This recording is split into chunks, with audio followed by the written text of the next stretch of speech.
Welcome to Sober.Coffee, a weekly coffee chat sharing experience, strength, and hope for anyone on the sober road to recovery. You can download Sober.Coffee weekly on all podcast platforms and check us out on Instagram at Sober.Coffee Podcast and on Twitter at Sober.Coffee Pod. To learn more about us and to help support these sessions, visit online at Sober.Coffee. Here are your hosts, two guys on their own path to recovery, Mike and Glenn. Let's join them at the coffee shop. Glenn. What up, buddy? What's up, man? I was right in the middle of doing a Twitter post. Well, okay, President. Dude, that's some funny stuff. I saw something funny on that. I won't talk about it. I tried. Look, I've tried it. And I'm grateful for our Twitter followers. You know, I know that we have a little universe of people out there that, I shouldn't say little, we have a universe of people that are out there that are doing it. I just don't get it, and I can't keep a thought into 140 characters. I don't know if that's still the law. But well, I think that's expanded 200 and some. Yeah, it's too much pressure, man. So here's what I've seen. Yeah. Can I tell you something funny about What? social media or Twitter? So, we'll have nuggets, right? We'll have profound nuggets in sobriety, and I have a side Twitter account at Stay Sober Today, and it's just focused. It's anonymous. And it's just focused on sobriety, right? I get 3,500 followers or whatever. And I'll drop a sober nugget in there. Right. And I'll get 3 likes. Right. You know, some girl will drop a post about boobs. 2.2 million likes. Well, doesn't Glenn have boobs? Can't you send a picture of maybe Glenn's I'm boobs just out there? maybe I'm posting the wrong content. And like tattoo, like with temporary tattoos, the word sobriety on your. Oh on my your, gosh! on But Glenn's it's just boobs. It's the stupid stuff that gets the response, and I'm almost thinking, well, who's out there in Twitter? Because the stupid stuff gets responses, and the real nuggets, Sure. that I think's a nugget, but I guess it's not what's. No. It's just funny. That is funny, man. So listen. Hey, first of all, speaking of universes, welcome to our YouTube universe. I love it. I love our regular table here. Yeah, it's fantastic. Me too. Yeah, it's good stuff. Really enjoy doing this with you. I can't believe we're coming up on 2 years, right? April will be 2 years. Yeah, so this will drop. This episode here will drop somewhere in March, and so we're knocking on the door of 2 years. It's pretty incredible. We really appreciate the feedback that we get love the feedback, love the reviews, love the people reaching out. Podcast at Sober.Coffee. I think we're surviving the fact that we don't have a .com, that we have a .coffee, but I think so, but who knows? Yeah, whatever. People find us. Yeah. And we appreciate the people that do. So listen, today, topic. What are we doing, man? We have our table for 2. Yeah, I was kind of joking because right before we went live here with the intro, Moon goes, well, you start because you got all the notes. I'm like, I got nothing. It's my shopping list for after the show. I got 7 pages of notes, Mikey. I've got nothing. I've got 1. But I love our topic today. And tongue-in-cheek, it's all about 100 proof. 100 proof. Oh, when was the last time you touched 100 proof? So I thought the word proof meant something else, but if we're talking about proof, yeah, it's been a long time since I've had 100 proof. Yeah, a long time. Did you ever eat the worm? No, me neither. No, I mean, I would have. I just didn't have the opportunity. Yeah, I find because I don't drink tequila. I drink vodka. Oh, I'm confused. Drank vodka. Drink. Yeah. But I still recognize in the grocery store the other night they had the cranberry juice and vodka, and I thought that was a message from God that hey, it's time to tee it up again. Yeah, right. But it wasn't. How'd that go for you mentally? Just walked right by it. There you go. I won. So, do we have any proof that this thing works? That and I guess I'm talking to maybe the guy on the fence who's like, yeah, I'm listening to these sober podcasts and. Maybe I got a problem. Maybe I don't got a problem. I think I got a problem. I don't know where my car is. I haven't talked to my wife in a couple of days. That job, how come I just lost my 4th job in a row? Why do I have the card for this DUI attorney in my pocket? All these thoughts are coming to them this morning as they're, so I'm kind of talking to them a little bit. Is there proof on the other side? Is there 100% proof on the other side that sobriety can work for you? Yeah, so let me rewind that back a little bit. Go something ahead. You said, something about you can't find your car. I got to tell you, I had a situation I went out, and I was hungover one Sunday morning. I went out, and I went to my favorite Bloody Mary place, and I had to drive because it was like 5 miles away. I had to drive. But it was an easy drive. There weren't a lot of cops, and But so I drive to this Bloody Mary place, and I have 8 double Bloody Marys, and I am absolutely shit-faced. And so I go to drive home, and I can't find my car. Cannot find my car. And so what does Glenn do? You didn't call the cops. No. Better. Good. Thank you. I walked into the police station. Oh, nice. Staggered in. Yeah. I mean, I was gone. I walked in the police station. I said, hey, I need help. And they said, okay, we need help with it. And I could tell I was wasted. Right. And I'm like, I can't find my car. And they're like, well, why would you be looking for your car? I'm like, well, because I parked it. I just went out for breakfast, and I parked it.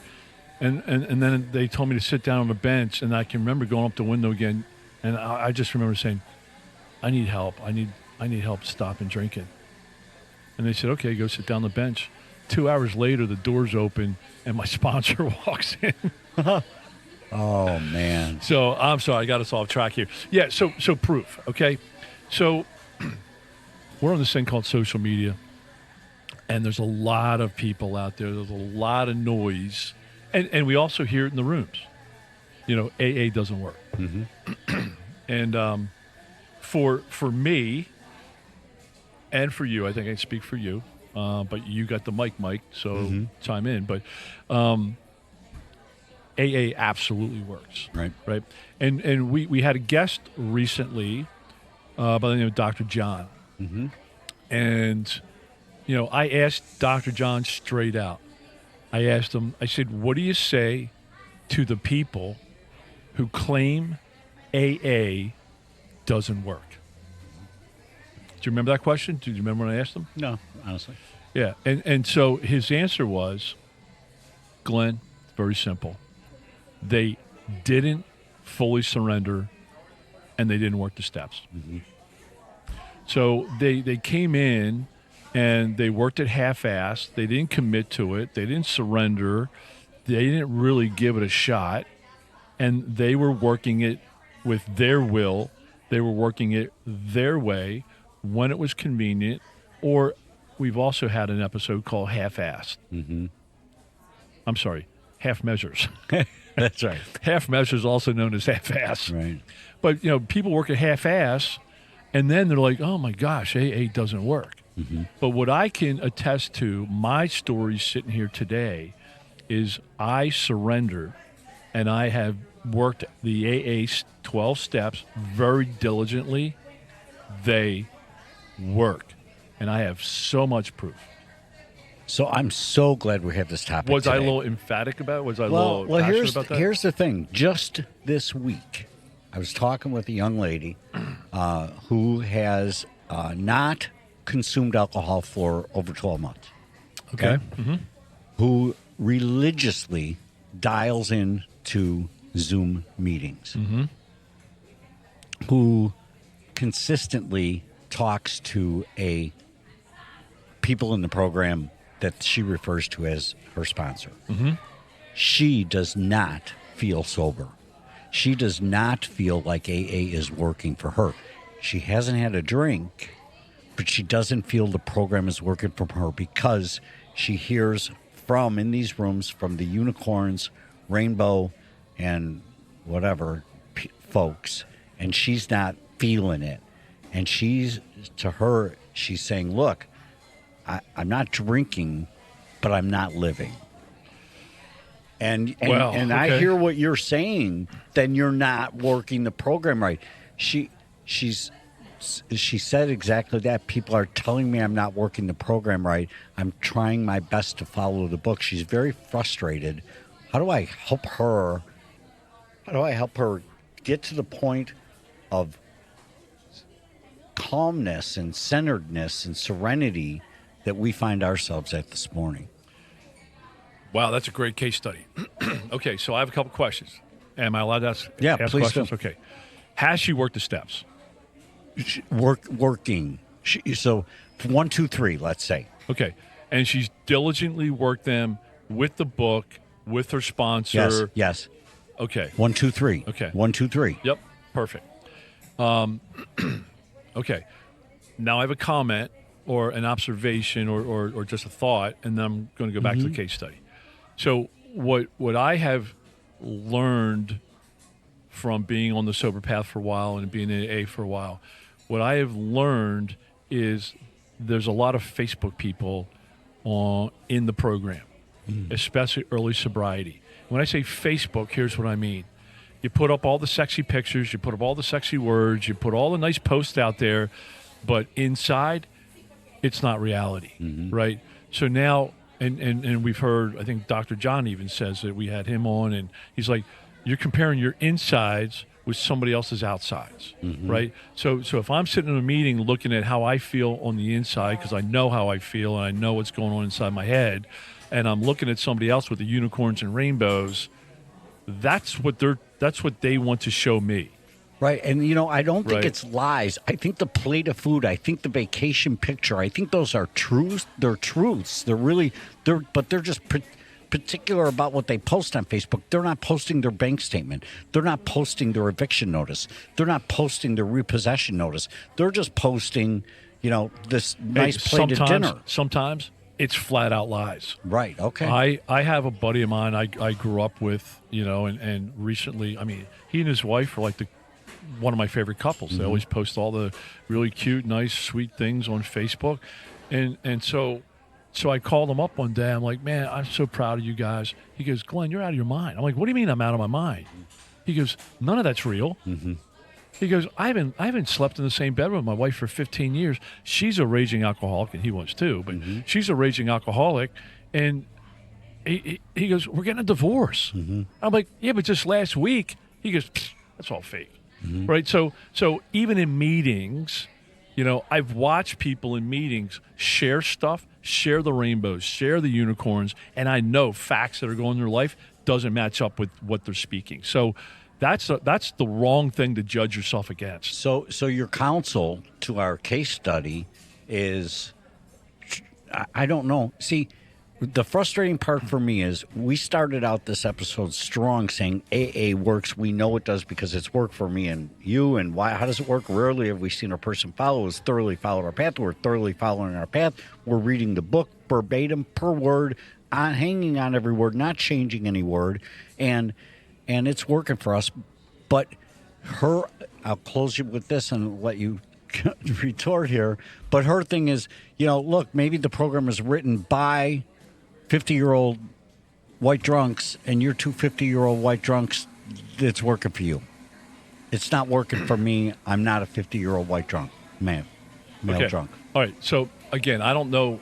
I love tearing this apart. This is great, and I don't know exactly what's going on in her life and in her head, but I know in general I can speak to enough generalities. Great. First of all, excellent. If you say and I say that we have enough proof that this program works, then the words of this program work. And what you just quoted, rarely have we seen a person fail who has thoroughly followed our path, right? Right. So there's that word rarely, and I have a sponsee, and I joke him all the time. I'm like, dude, you're rarely, right? But then it goes on to say, those who don't cannot or will not thoroughly follow our path. Completely give themselves to this simple program, right? Right. And so I don't know where she's at exactly, right? She could be saying, I'm all in, I'm doing everything, and not really. Right. So I don't know. I don't know her. And I don't know either. All I'm saying is a lot of times, when I go to the gym, I say, man, I gave it all I had, and I'm lying. Because I didn't give it all I had. I've been there. But I've said it, right? So I'm not sure where her headspace is. I love that. And what I love about that is, coaching little kids soccer, right? And I love the little kids soccer because I don't understand professional soccer. I mean, you play for 5 hours and it's 1-0. Give me some offense here.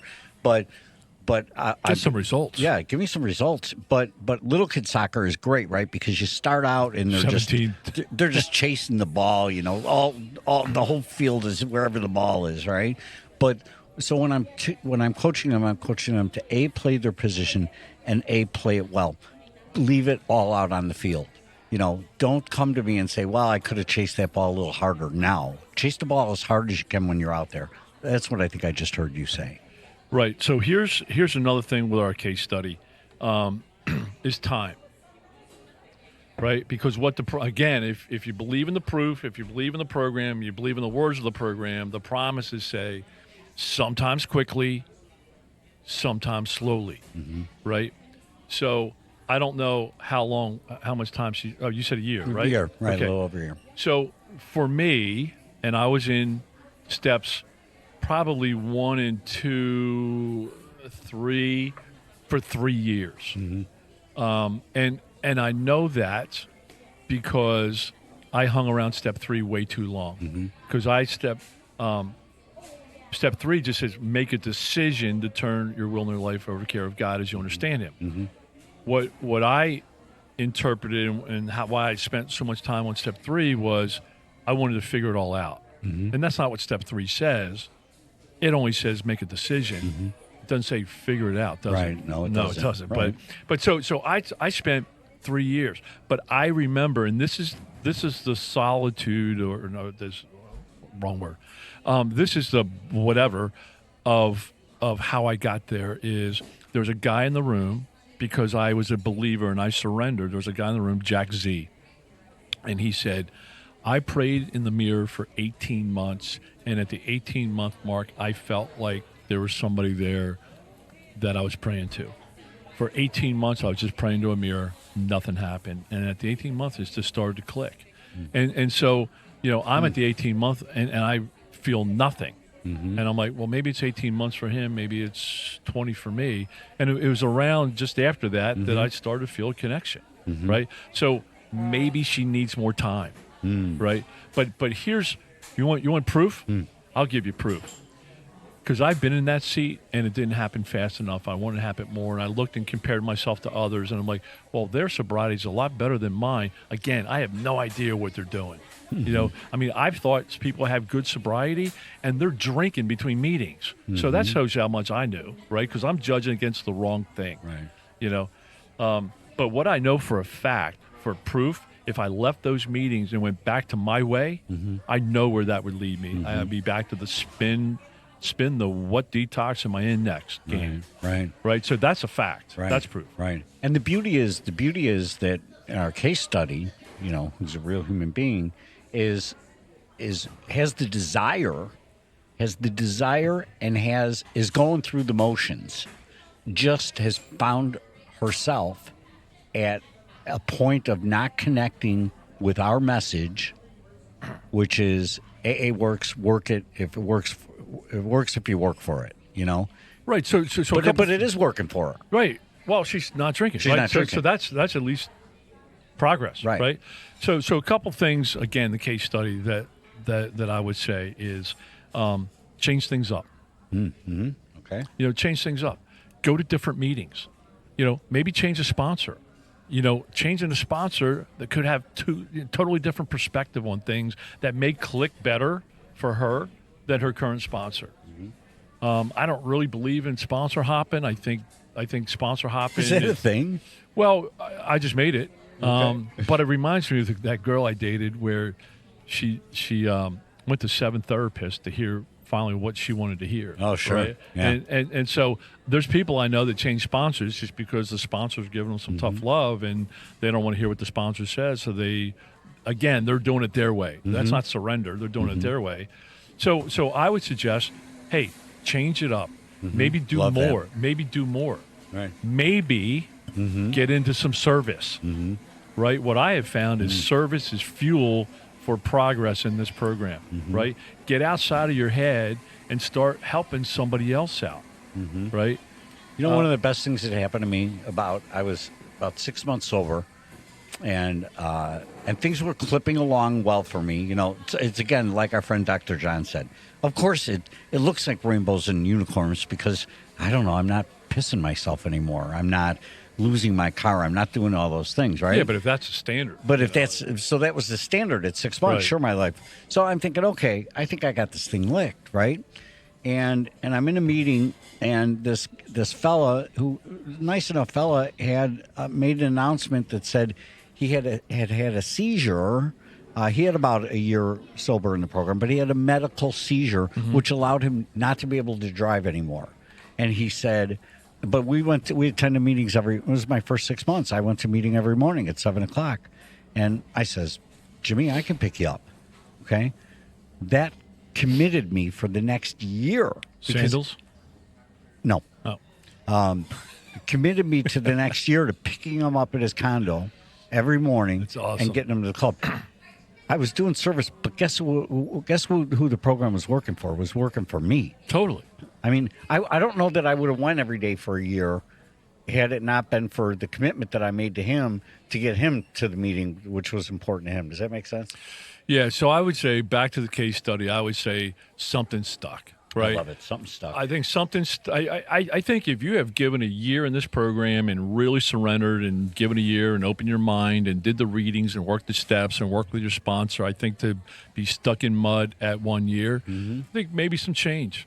I just think something different. And here's and I've said this before, Mikey, and I love it. I can't think of a better metaphor. But and one of these days I'm actually going to make this. Is I have seen in my own program a big old fat dial, right? Right. And when we talk about proof, I think of proof, I think of fact, right? And on that dial, on one side of the dial is faith, and on the other side of the dial is fact. And when I started out the first year, my dial, and I think of a big dial that my big hand gets around and spins it. But the first year, I would say that the dial was 90% on faith. I had no idea what the next step was going to be. I had no idea what the next step was what the result I would get from it. I just did it because I surrendered and I'm being told what to do. So I'm just taking that next step. Today, it's probably, I don't know, I'm making up numbers here, but probably 60 to 75% on fact. There's still some things I do in this program, and I just shared one a week ago or 2 weeks ago that I did on faith. And I had a scary situation that I was heading into, and I had to share about my sobriety, and I had, but I worked the tools of the program, and I went forward with faith because I've had enough facts to where I'm like, you know what? This is going to work. And I had the faith. The proof. It proved it to us. Yeah. Right. So I had the faith that it was going to work. And then after that meeting, I had fact. And I have seen that dial started to change from faith to fact because I went to so many meetings and I saw it working for other people at the table. Right. And then eventually I was like, holy cow. This is working for me. Like I'm seeing the program, the promises start to work for me, and I have seen so many facts in this program. I love that, and I totally agree with you that at first I followed what was working for other people. That made sense to me that it was working for you, and I lived kind of vicariously through you until I started working realistically through myself. I needed to see it working for other people. Let me read two things if I can for you here, because here's the problem: Alcoholics Anonymous is, anonymous, right? So there's no formal structure. There's no formal membership. Your cup of coffee's getting a little light there. I know, and I got a little itch in my throat. That was my sip there, but. Here's the problem. You can't really get your arms around and give quantified data. There's not data available. But I want to read you two quotes. One by the Recovery Research Institute, and it says that Alcoholics Anonymous is the world's largest recovery support service and has helped countless tens of millions of individuals recover from addiction. This recently released comprehensive report, right? So they talk about a report, but their report points to the help of countless tens of millions of people. And then from Stanford University, Alcoholics Anonymous is the most effective path to alcohol abstinence. Researchers and two collaborators conducted an extensive review of Alcoholics Anonymous study and found that the fellowships help more people achieve sobriety than any therapy does. But that does nothing to me. That meant little to me. What meant something to me was seeing it work for other people in the rooms. And then, like you said, with the fact and faith button, beginning to see it work for me. I got over the hurdle of losing, an aunt. My aunt, my favorite aunt, and, sorry about the other aunts that are listening.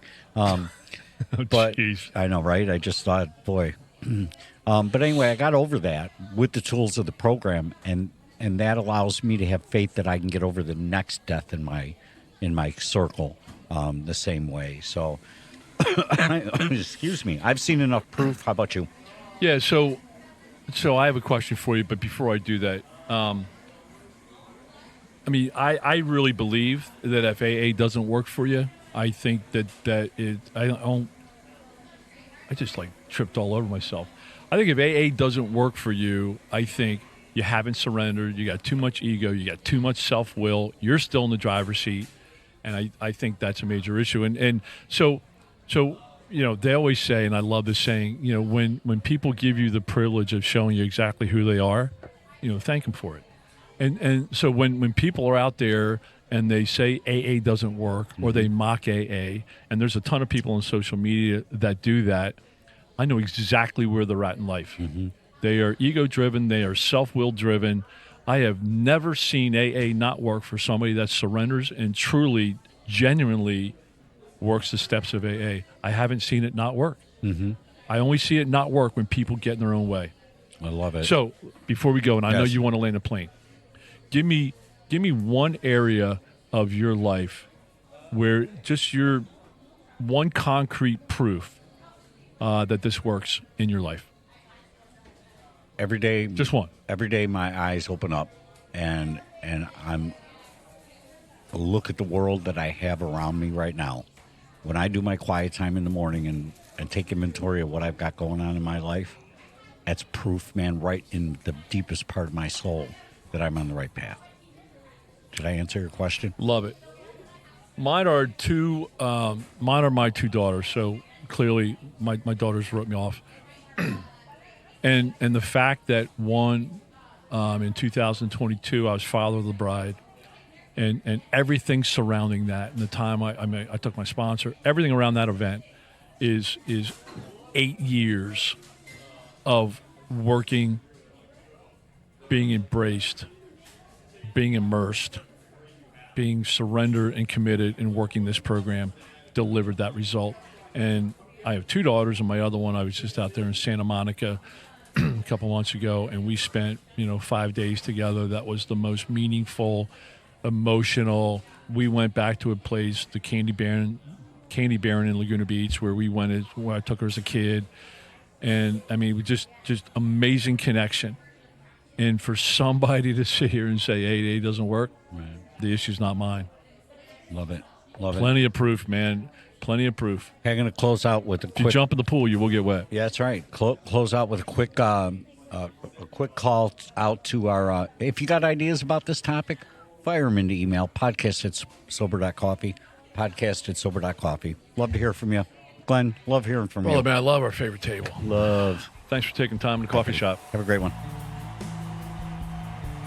Thanks for joining us for today's coffee chat. To contact the show, email us at podcast@sober.coffee. If you need immediate help, the AA hotline is 800-839-1686. The National Suicide Prevention Hotline is 800-273-8255. Remember, Mike and Glenn are sharing their own journey on the path to recovery. Any suggestions, medical or otherwise, are their own experiences and should not be viewed as professional advice. See you next week, and remember, there is a solution.